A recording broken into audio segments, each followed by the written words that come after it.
अरे तुम कहो तो गेम में वह अंतिम बॉस को कैसे हराएं? कई बार कोशिश की है पर अभी तक नहीं पार कर पाए। मुझे लगता है कि शायद हमारी रणनीति में समस्या है। थोड़ी देर में हम वापस जाकर अपनी रणनीति बदलेंगे। अरे तुम कहाँ जाने वाले हो? तुमने किस प्रकार से भाग गए? तुम लड़के, क्या तुम्हें कोई बीमारी तो नहीं है? इतनी देर रात में कितना डरावना है। कृपया तुम जल्दी से बाहर आओ। अंदर छुपकर मुझे डराने की कोशिश मत करना।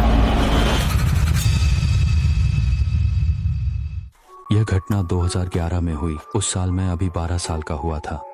मैं पहली कक्षा का छात्र था। मेरा बचपन से मित्र शियाओताओ के साथ खेलते थे। वह मेरा सहपाठी ही नहीं बल्कि मेरा पड़ोसी भी था। हमारे बीच का रिश्ता हमेशा से खास रहा है। किसी सप्ताहांत की शाम को हमने तय किया कि हम मेरे घर पर कंप्यूटर गेम खेलेंगे, इसलिए शियाओताओ उत्साहित होकर मेरे घर आया।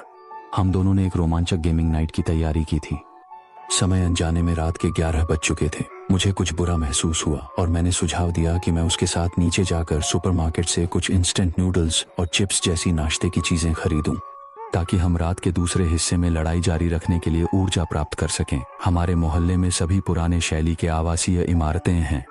हर इमारत में केवल 5 मंजिलें हैं। सुपरमार्केट से बाहर आने के बाद मैं आगे चल रहा था, जबकि छोटा ताऊ मेरे पीछे आ रहा था। अचानक छोटा ताऊ पागल हो गया जैसा प्रतीत हुआ और एक आवासीय भवन की ओर दौड़ पड़ा। उस समय आसपास कोई यात्री नहीं थे। रास्ते की लाइटें अभी भी धुंधली थीं। यह अचानक की कार्रवाई मुझे थोड़ा डराने वाला लगी। मैं तुरंत उसका पीछा करने लगा और देखा कि वह एक दूसरे यूनिट की बिल्डिंग में दौड़ गया। मेरा दिल उस समय लेकिन मैंने बिना हिचकिचाए उसके पीछे दौड़ते हुए भीतर घुस गया। लेकिन जैसे ही मैं लंगर में पहुंचा, मैंने देखा कि आवाज नियंत्रित लाइट खराब हो गई थी। चारों ओर एकदम अंधेरा था, कुछ भी दिखाई नहीं दे रहा था, जिससे मैं और भी डर गया। मेरे कदम स्वतः ही धीमे पड़ गए। मैंने सिर उठाया और सीढ़ियों के रेलिंग की ओर देखा। मुझे हमेशा लगता है कि ऊपर की मंजिल पर कोई मेरी निगरानी कर रही है। वह ठंडी भावना जैसे कुछ अंधकार में छुपा हुआ है जो कभी भी बाहर आ सकता है। मेरी धड़कन तेज हो गई और पूरा लांगर अब और भी अधिक दमनशील तथा भयावह रूप में दिखाई देने लगा। तभी मैंने अचानक नीचे से छोटे ताऊ की जोरदार चीखें सुननी शुरू कर दी। तुम्हारा चोट पहुंचाना। मैं तुरंत होश में आया, फिर तेजी से नीचे दौड़ कर गया। देखा कि शाओताओ दरवाजे के सामने खड़ा था। तुम क्या करने जा रहे हो रात के इस आधे समय में? अचानक हॉलवे में दौड़ना कितना डरावना है।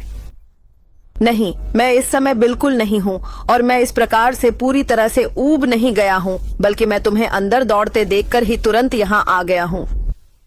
मैं उस समय सिर्फ यह समझ रहा था कि यह है। मेरा भी उससे इस मामले को लेकर झगड़ा करने का मन नहीं था। इसे ज्यादा दिल पर नहीं लिया। उस रात घर लौटने के बाद मैंने एक विशेष अजीब सपना देखा। सपने में मैं अभी कक्षा पूरी करके घर लौट रहा था। तब आकाश पूरी तरह अंधेरा हो चुका था और चारों ओर इतनी खामोशी थी कि दिल बेचैन हो गया। घर जाते समय मुझे हमेशा ऐसा लगता था कि कोई मेरे पीछे लगातार मेरा पीछा कर रहा है। इस भय की भावना ने मुझे तेजी से चलने के लिए मजबूर किया। अंततः मैं दौड़ना शुरू कर दिया, लेकिन चाहे मैं कितनी भी जोर से दौड़ूं, वह व्यक्ति मेरे पीछे कसकर पीछा करता रहा। रुकने का कोई मतलब नहीं था। मैं घबराहट में एक अपार्टमेंट में छिप गया। वह व्यक्ति भी मेरे पीछे आया। जब मैं चौथी मंजिल पर पहुंचा, सीढ़ियों के रेलिंग की दरार से नीचे देखता हूं, उस व्यक्ति का चेहरा अंधेरे में खो गया था। बिल्कुल स्पष्ट नहीं था, लेकिन मुझे पता था कि वह मेरे तरफ आ रहा है। ऊपर की ओर जाना तो शीर्ष मंजिल है। अब कोई रास्ता नहीं था, इसलिए मैंने चौथी मंजिल पर कोई घर ढूंढना ही पड़ा।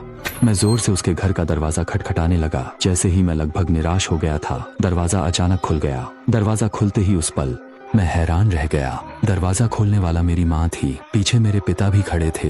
वे मुझे संदेहपूर्ण नजरों से देख रहे थे। फिर उन्होंने भौहें संकुचित करते हुए कहा, क्या कर रहे हो? इतनी जोर से दरवाजा क्यों खटखटा रहे हो? मैं उनकी गोद में कूद गया और रोने लगा। यह बच निकलने की अनुभूति थी।